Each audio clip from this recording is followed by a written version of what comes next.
友情大对决，朋友有难该不该帮？他是你最好的朋友，就什么都不用说了。哇，这个意思，哎呦，我不会去为难他，这个一定会守。祖训有交代，不要做人家的担保人。最要好的朋友，他就是不会害你。可是我爸那就是最好的朋友，他还是跑了，所以我眼光不太好。他真的很急，我的个性会戒了。我自己都后院要着火了，我怎么还帮别人？贵人真心相挺，连大哥也感动。需要周转，那我的丈母娘借了我这一笔周转，所以说，我对她比对我太太好啊，因为我始终记住这个情。哇，真的哎，真的是情谊耶。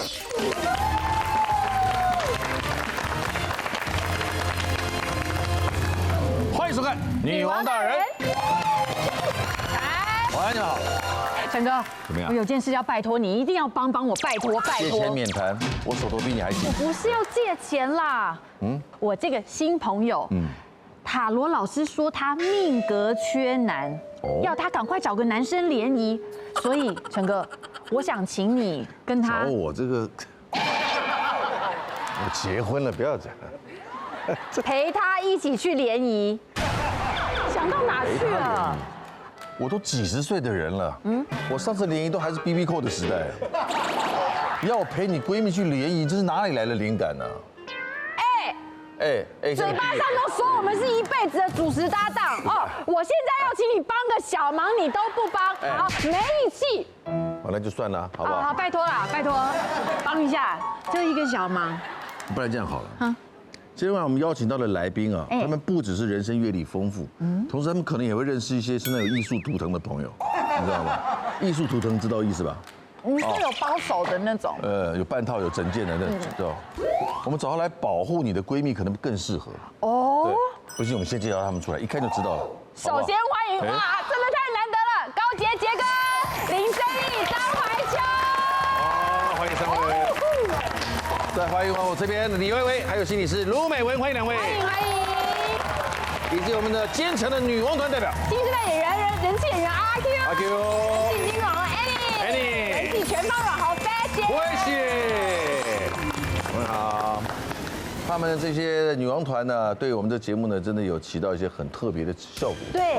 好了，今天我们聊的这个东西呢，跟义气有关，跟义气有关。朋友都是要讲义气的嘛。冲着他们才准备这个话题，对不对？我们本来没聊这个话题，是因为你们才聊这个话题。是。聊角头，我们又不是那么了解。对，所以只好请角头来聊角头。对。根据2024年知名杂志在网络上针对25到49的这样的男女啊，进行人际关系大调查，有高达62%的男性表示，曾经是为了朋友义气，他做过让自己吃亏的事情，像是像带电钱呐，帮忙隐藏一些感情问题啦，或者在工作上帮人家扛责任呐，真是的。到底兄弟之间的情谊界限在哪里？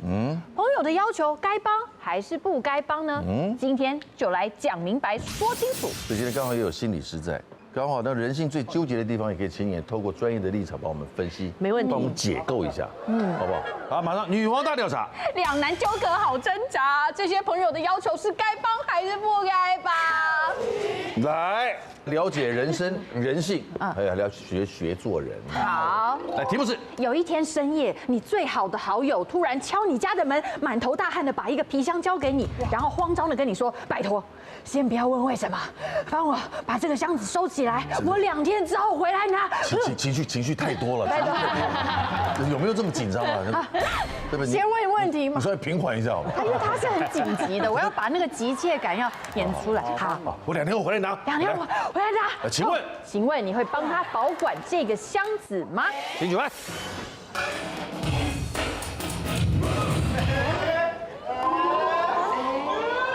哎呦，只有3个叉哎，基本上都会哎，基本上都会哎，为什么不会？我跟你讲，祖训有交代。祖训，可是因为我爸爸就是我有个从小一起长大的青梅竹马，然后我爸爸跟他就是最好的朋友。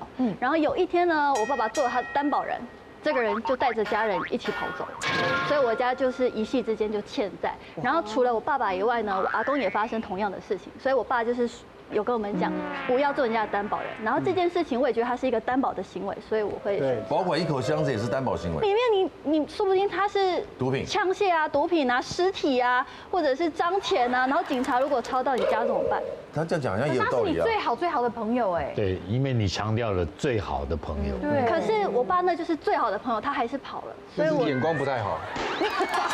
交友眼光不好啊！哎，我跟他的小孩从小一起长大哎，因为我们的店就开在隔壁，然后他们晚上还会喝酒。你爸应该也没有什么其他好朋友吗？对，也有道理。哎，讲完这段爸爸最心酸了。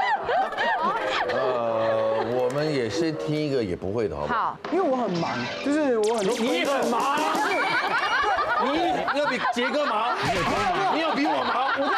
我说大家都忙，大家都有自己的私事。万一你看前一天我今天要来录影，他前一天拿给我，万一里面是毒品是什么的，我被警察抓去了，今天就开天窗了。影响了工作。对啊，很危险的，因为我们这刚刚陈哥说我们这还蛮重要的吧，这个身份。女王团。对啊，万一今天没来，是不是就很尴尬？你这么敬业，你都知道这是女王团的，所以你没有来有什么关系呢？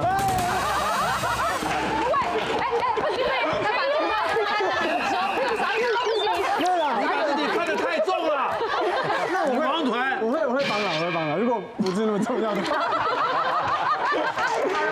没有啦，真的不能承担那个风险啦。我还有家人要顾什么的，不可以。对啊，因为他如果是好朋友，他就会把里面东西说清楚，让我放心。那他不说清楚，对啊，他身为什么好朋友？我觉得他是你最好的朋友，就什么都不用说了。哇，这个意思。哎呦，身份最重要。以我来讲，你是我最好朋友，我们这难得有来宾比我大的，好年纪比我大的。我请问一下，你活到今天这把岁数，是你没被朋友害过？对啊，怎么会？乌伯有借钱过给别人，然后拿不回来给朋友，他不是最好的朋友。比方说我们有时候看电影嘛，他搞不好真的不能讲现在，或者他没有时间讲，这个袋子里面有什么东西。但如果他是我最好的朋友，我不会去为难他。我会怎么？因为我其实朋友蛮少的，然后自己的好朋友也是蛮限制的。看起来像是交友广阔的人哎。他看起来是少，对，他看起来是一。所以我觉得我愿意做什么事情，他也是平等，他也会这样愿意。比方说，如果今天是我，所以你也要放个箱子到他家。没有，我意思说，我觉得这个关系是很平等。就我知道他也会这样愿意，那这个一定会熟。放在门口你就不要摸它，如果真的警察来，上面没有我的指纹。哇，哎，你很聪明哎。哎，他是很特别。对。可是放在家门口被人家拿走怎么办？没有，放在家的玄关进来的里面的门。你觉得这样子就跟你没关系了，对不对？对啊，这样不能没关系吧？所以我请的是心理师啊，不是律师啊，我现在怎么问啊？现在到底有没有关系？我们怎么知道？这样会不会有关系？帮我问确定。可是我这个有问题一定会问到，说会找到他去问话。我在想，会不会有一个自保的方式，是在那个当下，我们可以先录个影。我先录影，就是今天是几年几月几号，然后他来这边寄，他寄放了一个箱子，我也不知道里面是什么，但他也没有说原因，但是说好朋友放的。可是你朋友在你面前，然后对啊，你他一走啊，他一走我就录。他一走以后，今天看看他走掉了哦，你有看到他现在走掉了？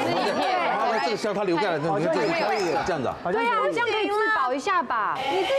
你自己录，跟你箱子放在那边，我说这是不是我的，不是一样？警察说你自己录的，旁边又没有证人。没有关系，今天告律师不在，我们把这个疑问丢给观众，好不好？让大家去公平啊，我们也不知道说不碰是不是就没事，对不对？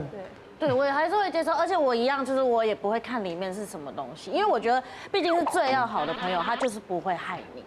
他就是不会害你，刚刚就有讲说，可是就是会害，对啊。可是你反正你就是没被害过嘛，对不对？有是有啦，但是我相信人性本善，而且在这么情急的情况之下，而且他说2天，我就会等他2天。如果2天时间没有，时间到他没有来拿，我还是会想办法送到他家给他的家人。哦，就是如果他说2天，我就是只放2天，没有给他放第3天，但是我会愿意帮他收下来。他是计划型的人，人家刚说2天，大 J 大写 J 计划，对，本上要写。哎你，我想问阿 Q， 你会让我放吗？我会啦。你们，因为他们认识快20年了，他们两个。阿 Q 他刚刚先跟你说，哎，我很忙。对，我明天要录影哦，这能开天窗。我现在有拿个箱子，你看到没有？对，我很忙，你知道吗？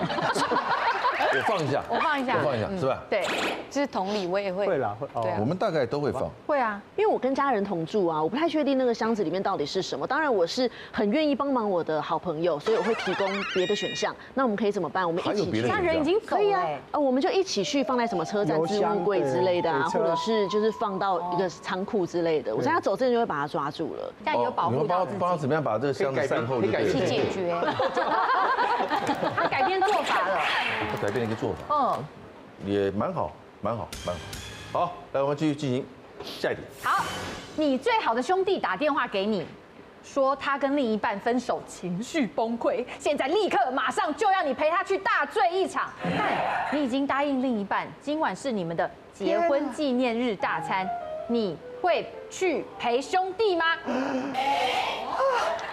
请举牌。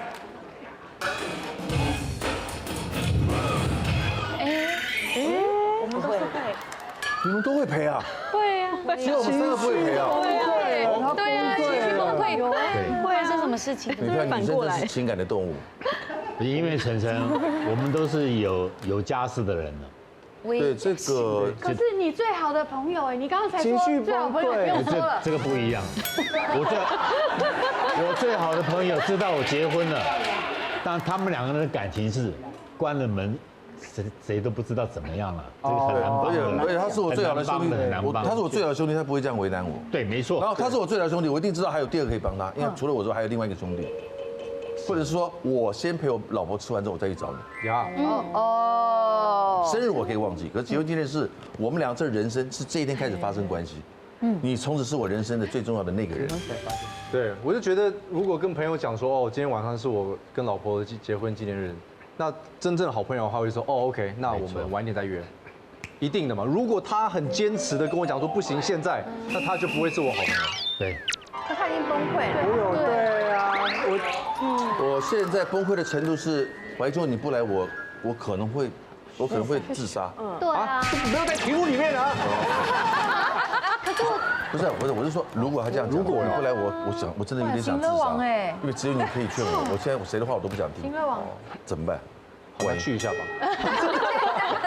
去一下就好。去一下吧。而且，如果真的是这样子的话，我会带着我老婆一起去。是啊，对，因为也可能。但是万一老婆说我不想去呢？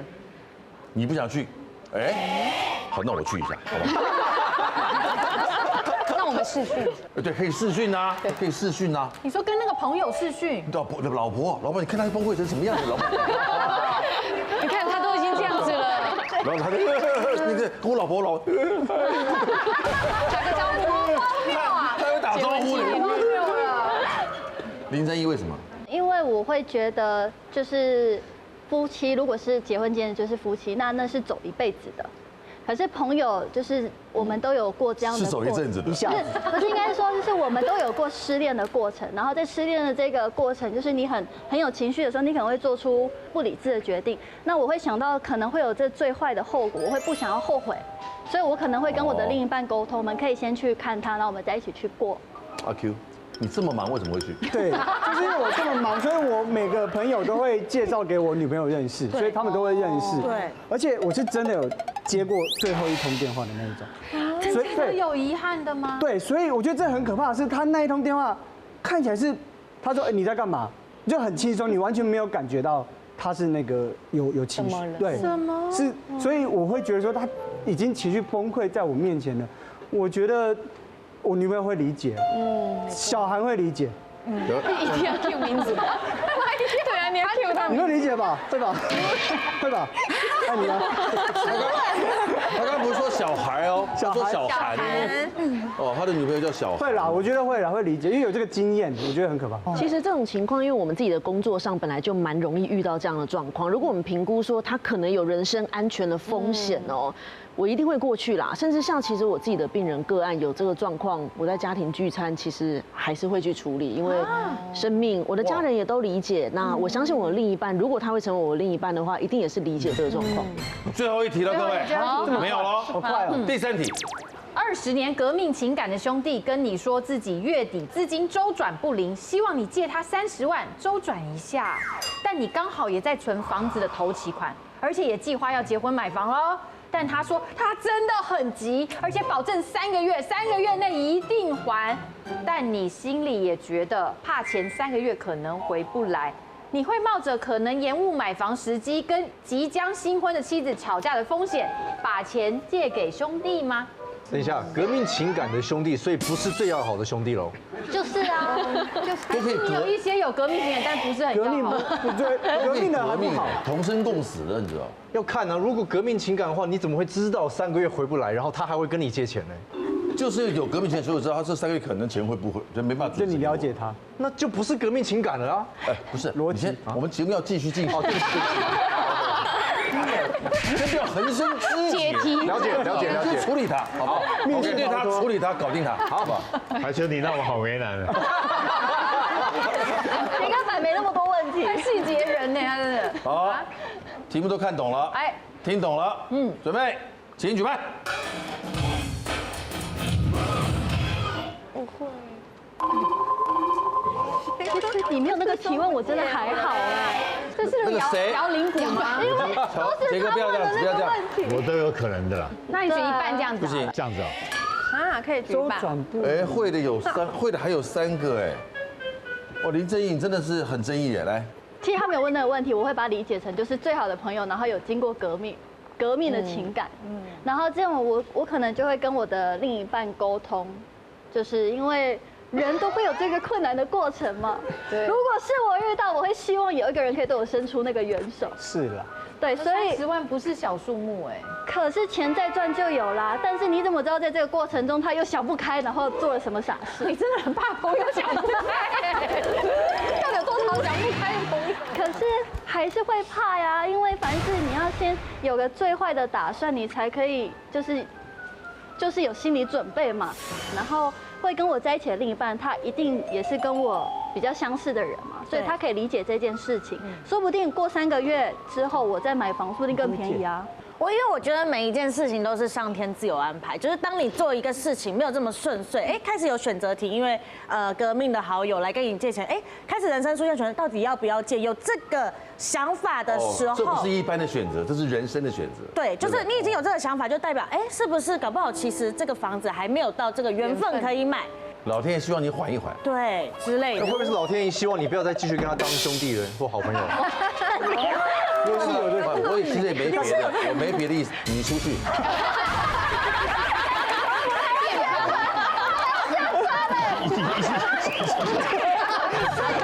杰哥要去拦他，我们一起。所以其实那个怀秋哥说的没错，搞不好老天爷也是要叫我淘汰这个朋友，所以钱借出去我就会抱着他不会还的心态。如果他真的就不还了，那我就看清了这个人。对，就是革命情感，就是你一定也了解这个人，所以我一定是会很信任他。然后再来是房子因为还在存，也还没有及时要买。所以好像没有立即性的时间，不担心买不到，没有对，我就会先借。就像林正英讲的，可能有更好的，是吧？对啊，我也是这样想。你终于不借了，对，因为我也是需要这个钱的。那我如果借出去的话，那我变成我需要周转，那我只能打给我革命情感20年的好朋友去跟他借，我就是打给他吗？对啊，所以这不对啊，因为我也是需要这个钱的，对不对？这逻辑不对啊，对啊，又抓交替，那我就然后你又不见得有20年的革命交替，对啊，就只有他啊，你是我20年革命情感，你借我30万。我需要周转，你又借我，对，我要再借，对。好，我知道。高捷讲义气被坑，一再上当爆粗口。只要有人跟我开口，我也不问什么原因呢。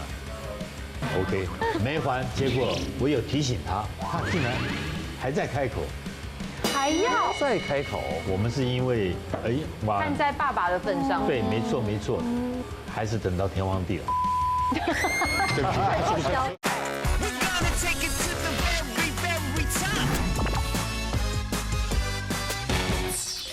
我需要周转，你又借我，我要再借，对。好，我知道。我自己认为的是，这个房子是我一定要买，那所以说我另外一半应该也有一部分在这里面，那我等于是把他的钱一起借给这个。那你说，如果我今天就是可能不要跟他做朋友了，我会觉得我今天借你这个钱，但是可能我们比如说我跟我男朋友吵架，也没有结婚，也没买房子，我可能会怨你，感情都没了。对，我连这个感情都没了。真的没想过这个问题。可是会跟你在一起，就是会跟你想法相同的人啊，所以他可以理解。不一定吧？难讲，互补啊，有些是太有趣啊，或是要一起。如果他已经影响到我要买房，那意思是说会影响到我后面的家庭，那我自己都先顾不好，我自己都后院要着火了，我怎么还帮别人？对，我的个性会戒了，可是啊，我们走了一招啊，你看，我们这么多经验，我们现在也比较佛系，别人的因果不要介入了，老师，我们不介入别人因果。老师这里也有，我对面的卢美文小姐，我的外甥女也叫卢美文。太巧了。其实我的年纪也可以做你舅舅了。绝对可以了，你都会做舅舅了。舅舅好，你叫我哥就好了。大家都有朋友，在家靠父母，出来就要靠朋友。来，好值得还是好后悔？那些年我为兄弟还是闺蜜扛下的那些事，1到5分，这件事情，请举手。右手告诉我5分，几分？3、5，哇，这么高！来，薇薇先来。我好后悔。哎呦，好后悔说话。对，因为我算是讲话很直接的人，然后我曾经在以前在工作的场合，如果遇到一些我觉得不合理的事情，我其实都会帮人家出头。那我就是在有一次的工作里面，主要的那个我的好朋友，他就是可能有抱怨一些，比如说时间过长，或者是环境上不是很安全的东西。那之后有长官来的时候，我们就是因为会大家吃饭，我们就来讲这样子。结果就真的长官来的时候，我就哪个单位的长官？电视台，还是剧组？监制。算是制作公司的电视公司上面的人哦，电视台的对 ，OK 好。对，那我可能就大家因为在吃饭这样子，我就聊天，那我就很直接，就是当第一个人说，谁，我觉得那就是安全真的很重要，那有受伤了，然后都还没有办法去医院，我觉得这样子不好，就讲类似这样子，对。他是黄兴，他开了第一枪。对，那当然中间就聊一些，有问一些，我就说对啊，时间超长，工作人员很可怜，都太累了这一类的。就后来隔天，我经纪人就打电话给我说，为什么你要当讲话那个？我说是什么意思？然后他就说，他们后来有去问，就是跟我讲的那个，就是我的好朋友。然后呢，对方的回应是说，还好啦，其实没那么严重啊，没什么事。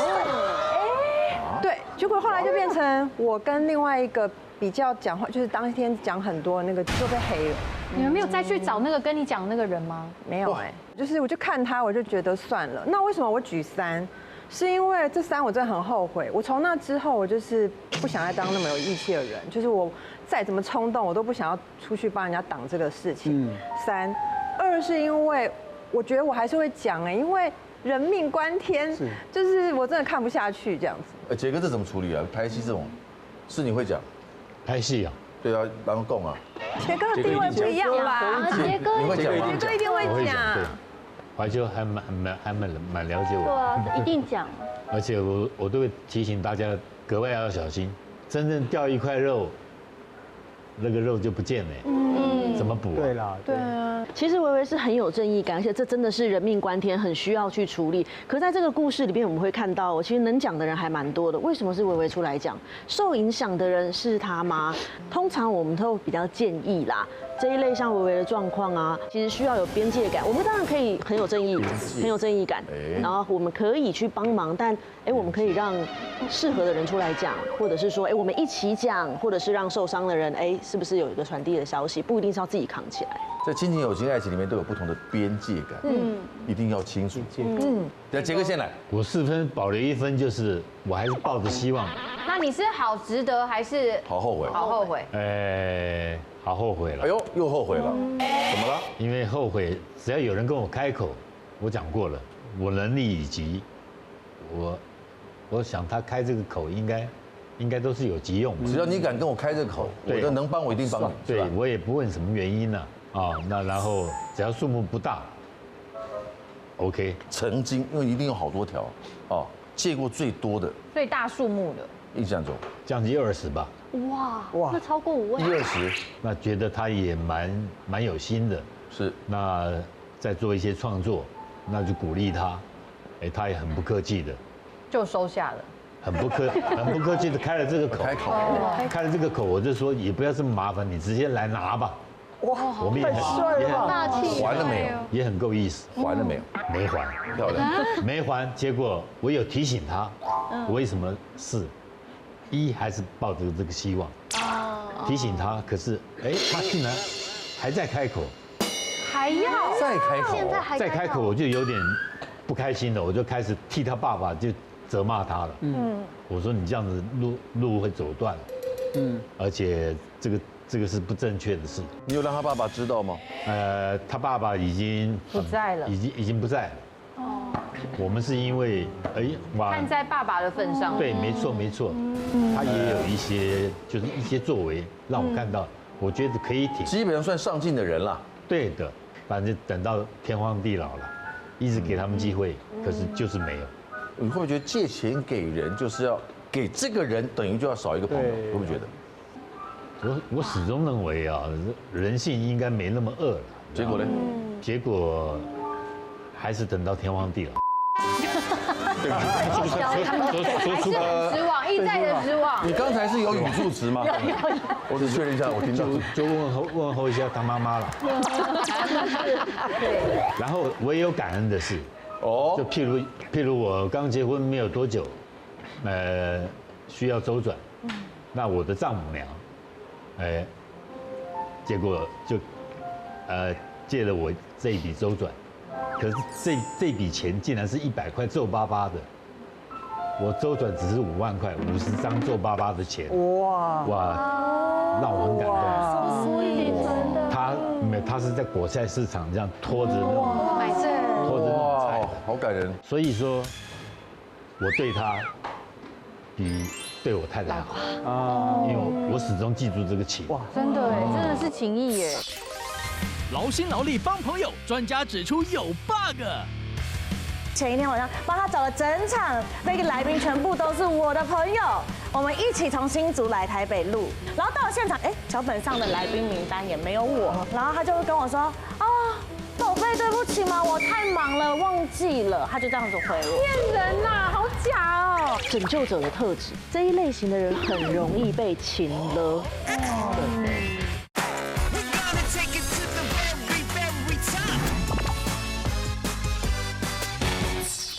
我对他比对我太太好因为我始终记住这个情。哇，真的真的是情谊耶。那还有我高雄有一个朋友，我只是跟他讲说我有点困难，人家二话不说就丢了一个6位数，可是我都是用最快的时间就把它处理掉，一定要清楚，绝对有借有还，没错，非常感人，非常好。我觉得你先来好了，好不好？好，来，我的也是出头，我就是好值得还是好后悔？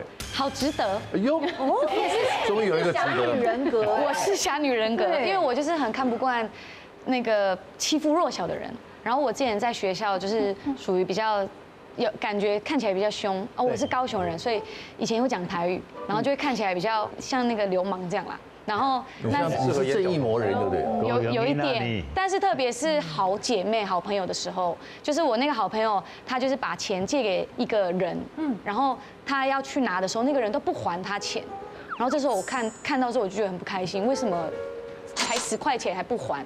然后我就真的是个小钱，是个小钱没错，但是我为了10块钱那个人住院了，对不对？对，就是也没有到住院，没有到住院，是那一天我在帮他讨钱的时候，我就说为什么你不还他10块钱？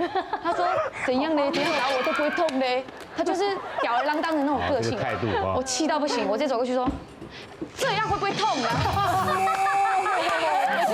我直接从他背上捶下去，10块钱。但是这是我的个性就是这样，反正钱的问题，他就是吊儿郎当，对。然后他就从此之后，他看到我就说，欧良多爱，钱我已经还了，有我听过，以后未来就是我的老大。那你什么时候把你这个气收起来的呢？上台北之后，哪有啊？大学才收。什么？他高中还是一样，对。哪里有？还是凶巴巴的。阿 Q 讲的好像被他打过一样。其实好像有，差不多。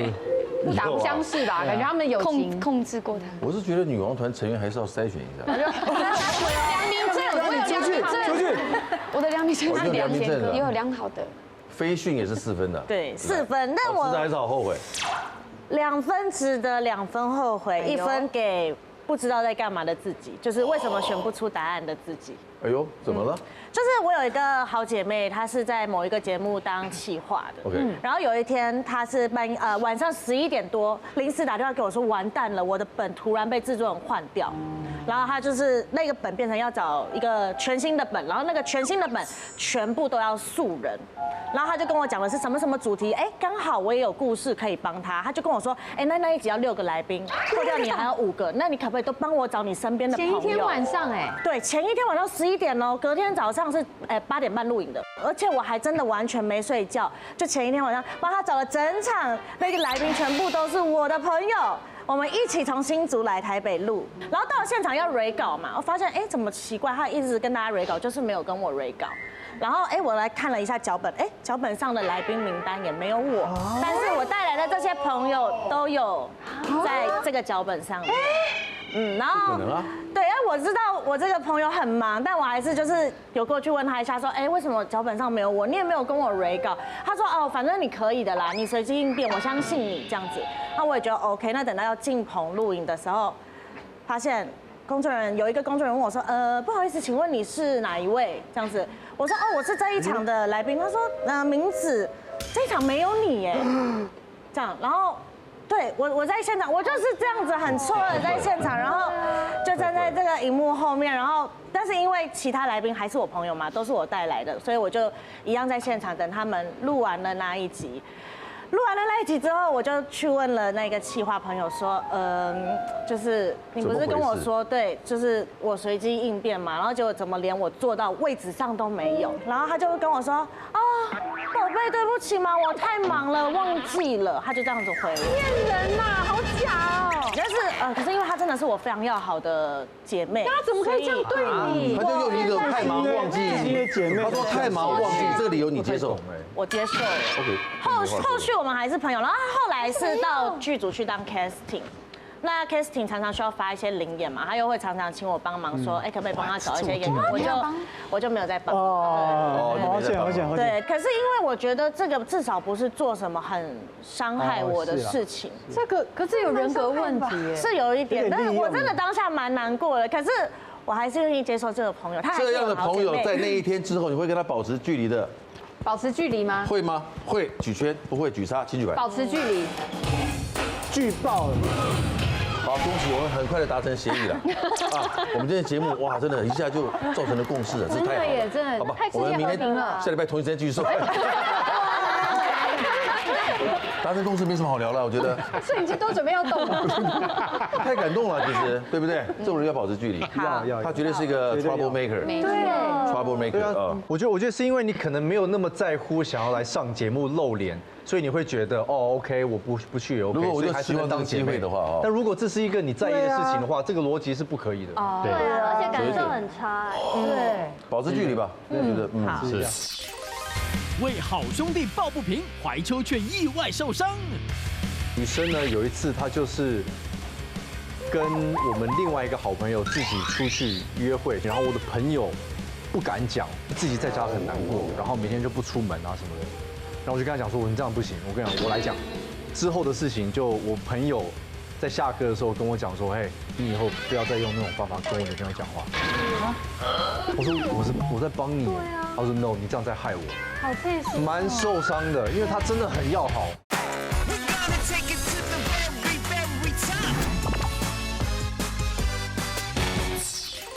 接下来是5分的朋友。都5分喽，我是5分的。你是好值得还是好后悔？我觉得很值得。哎呦，来，好爸爸是不是？不是，跟爸爸无关。又爸爸。就是我有一个好姐妹，然后她之前已经论及婚嫁了，然后她的未婚夫是外国人，所以那段时间她回去她的国家陪她的家人。然后我记得有一段时间就是锁国嘛。然后，所以他们本来说好就是2周回来，结果后来变成1个月、2个月、3个月。然后后面呢，有一天这个女生朋友她在半夜3点的时候就打电话来，我说什么？她哭，这样子，我就吐。因为其实我很少在半夜接电话，我是一个会开勿扰的人。但是那一天我不知道为什么我接了他的电话啊，就是一个感觉，然后就接起来，然后我就说哦好，因为我隔天还要录影，然后我7点要起床。可是那时候他声音听起来真的太不对劲了，就是一个很崩溃的人，所以我那一天我3点我被他吵醒，然后我就开车从我家淡水，然后开到师大去找他，开到师大，和平东路啊。对，反正呢，他那个未婚夫就是在国外喜欢别人，所以他决定就是在国外跟当地的结婚，也可以陪自己的父母这样子。是。对，就是，所以我那天就陪他到早上，然后我甚至到去录影，我都不知道怎么结束的。我知道，收工了，刚刚到底发生什么事情？所以整个人是恍神的，对，就精神很涣散。然后那天之后，我结束我还没有回家，我还直接去他家，然后再陪他。然后那段时间我就是常常就会，希望他可以来我家住这样。但他有跟我讲，那时候如果就是没有我陪他的话，他真的会想不开。所以我就觉得，就是我做这件事情。我觉得很值得，然后再加上我后面自己遇到了一些困难事情，他也都是陪在我身边，所以我觉得非常值得。这个故事很棒。我们今天刚好请的来宾好像都有那种拯救者的特质，看到别人有难都要拯救，无论是用钱拯救还是情绪上的拯救。那越好的危机处理能力，就会招来越多的危机，你就会发现你身边需要拯救的朋友越来越多。那当然这个要量力而为啦。还有。这一类型的人非常容易出现一种状况，就是很容易被情勒，很容易被情绪勒索。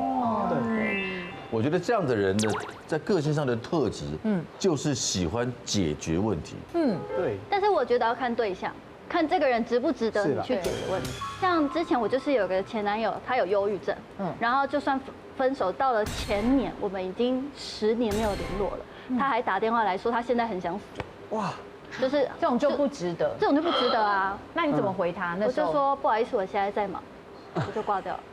这就是他的边界感，这就是有边界感，对，有轻重缓急。因为他从以前就常常会说他很想死，争议也是有评估过，因为他常常讲嘛，有评估过。如果是好朋友。这辈子第一次跟你说他想死，这种情况我们就要去评估他的人身安全了。如果每天都在讲，可能确认他人身安全的，我们就先去忙。对我爸说，真的想死人不会说他想死。确实，对。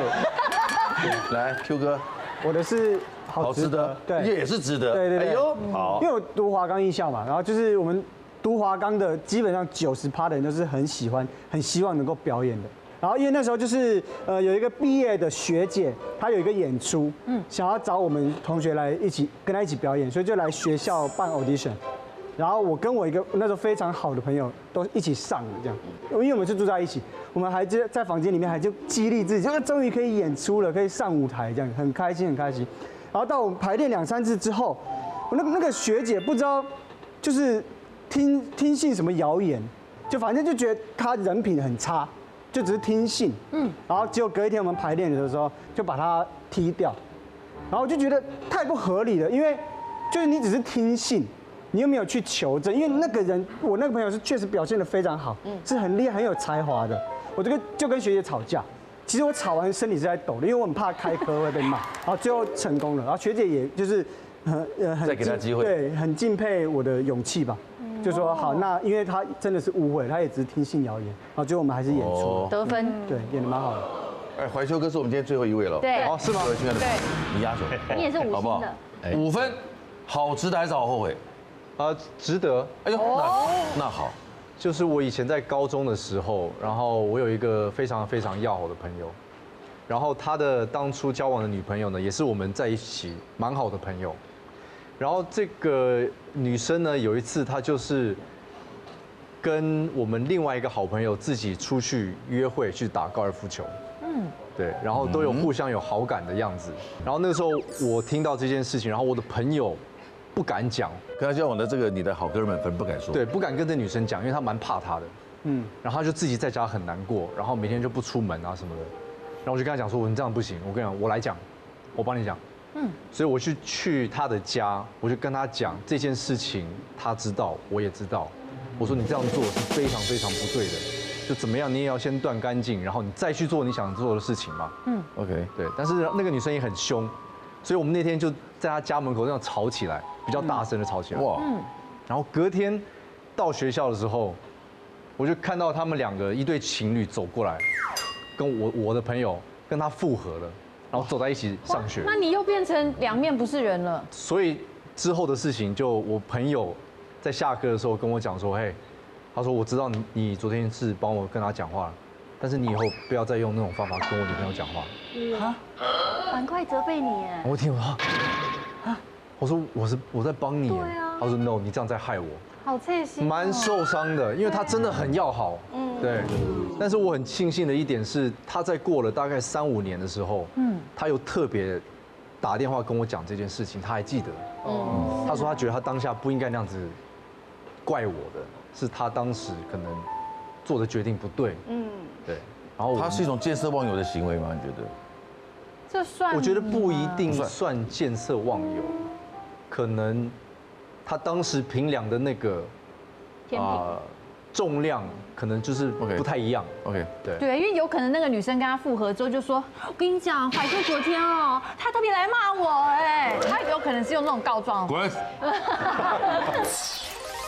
怀秋讲义气帮出头，其实背后有目的。看我朋友鞋子哦，他直接吐口水，然后那些人就说：“哦，怎么样？看得不爽吗？不爽。”下课的时候，我们到学校后面，然后我就被他挡了一拳。然后我那朋友就非常不开心了，他就回旋踢这样子，踢到那个人的头。你是跟李小龙做朋友？可能我那个时候心态也有点狐假虎威，有没有？撞着他很厉害，然后我们一起都过去。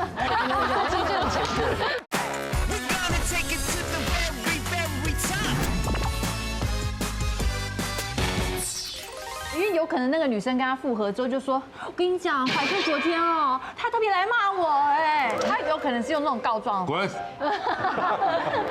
那我就跟怀秋还有阿 Q 一起出去。好了。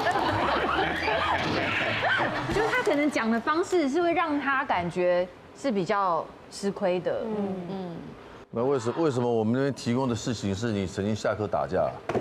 哦，是那个故事啊。所以你从头到尾不是讲你要讲的事哦。他说他讲了好几个。哦，我讲了蛮多个。下课打架。哦，下课打架，那重讲一次吗？你讲讲看。因为刚才听起来也蛮感动的。我这个故事就是有一次在高中的时候，然后下课时间，我大概跟5、6个好兄弟，然后我们就会在那边喝牛奶啊，然后吃bagel，然后就突然有个高年级的人，是打那个美式足球队的，然后大概都对7、8个，很壮，7、8个，然后他们边走路会放音乐那种，扛在肩膀上，带音响，美式，嘻哈，好类型，好 old school。你现在讲的是20年前嘛，哈，哎，差不多。然后我们一群就在那边，我们比较就是嫩的，而且是东方人嘛，对。然后那人走过来，然后就看，然后好像是被我朋友的鞋勾到一下，然后他就很不爽。他就看了我们，然后一看了我朋友鞋子哦，他直接吐口水，这么准，超准的，我靠！我想说口水也就算了嘛，但是一看不是口水是痰，还有点绿色，太恶心了嘛，这也很侮辱人，太恶心了。然后那些人就说：“哦，怎么样？看得不爽吗？不爽。”下课的时候，我们到学校后面，网球场那边见面。然后他这样讲，我们就知道什么意思，因为网球场通常都是下课的时候打架的地方用。对。然后那时候我跟我朋友讲，我说不要害怕，我们就一起去。到了那里的时候，然后所有的人都已经围在那了，大家都已经知道，全部学校都传开来。对啊。然后我那朋友刚好他其实武功高强哦，武功高，他是从小真的是被吐痰的那个朋友。对。哇。对，学武。可能我那个时候心态也有点狐假虎威，有没有？撞着他很厉害，然后我们一起都过去。你是跟李小龙做朋友？就是反正就大家围在一起，然后。他就开始比一个这个动作，然后我跟你讲，那时候全场哦，全部人大笑，哇，这人在干什么？怎么？就这个人，对方呢，他就先过来，然后我就先过去挡着他的一拳，对我不知道为什么，就是你们是2对1吗？他本来是1对1嘛，他后面有很多带了很多人，对我怕是打来群架，所以他要出拳的时候，我先过去，然后我就被他挡了一拳，然后我那朋友就非常不开心了，他就直接不夸张了，他就回旋踢这样子，踢到那个人的头，哇，好帅哦，超帅，倒地，就倒地了，对，哇，帅哦，哎，这件事情跟我有义气有什么关系啊？因为你叫他不要怕，就去。哦，因为我挺他的关系吗？对，但是他而且你还挡了一拳呢，我觉得蛮够意思的。对，但是好像不太需要我挡那一拳，他其实他其实就很前的。对，要不然这段剪掉好了，不好意思。下一个吗？没有，我觉得这段蛮精彩。对啊。哎，今天这3个黑衣人会来，其实事实上是有原因的，是吧？有一出电影在8月21号，听说他们该出手了。这一次全新的一个角头系列的一个全新电影，它的英文 title 我也很喜欢 ，Big Brothers，就是大哥们，该出手了。8月21，也就是讲说兄弟的情谊，某兄弟可能被枪杀了，那所以说南北做了一次交流。串联，南北串联啊，南北大交流，我们改出去吧，821，请大家来看。头宇宙哎，哇塞，太帅了吧！详情可以到我们角头文创去看。因为之前大家可能有看过角头大桥头，那大桥头可能是比较像中生代的那种小朋友在打打闹闹，但是到底这个是大哥们，真的是勾心斗角。对，因为很多人有问我的角色当初在大桥头里面跑去哪里了，但是在到底里面就可以得到解答。很期待哎，就会很清楚啊，好好的鼓励一下。期待。我们常常以为呢，为朋友两肋插刀才算够义气，但往往插下去的，伤害的却是自己。有时候我们不是不知道对方要求太过分，是害怕你拒绝了他就伤了感情，对呀，怕被贴上没义气的标签，所以就选择默默吞下，然后自己不舒服，扛起不属于自己的责任。对不对？维持一段真正的友情，不是看你能忍对方多少，而是看你敢不敢把自己的界限说清楚。愿大家都在友谊的关系里面，既有温度，也有底线。记得，真正好的朋友，他不会让你为难自己来成全他。这件事情非常重要，好不好？女王大人，下次再见 See you， 拜拜。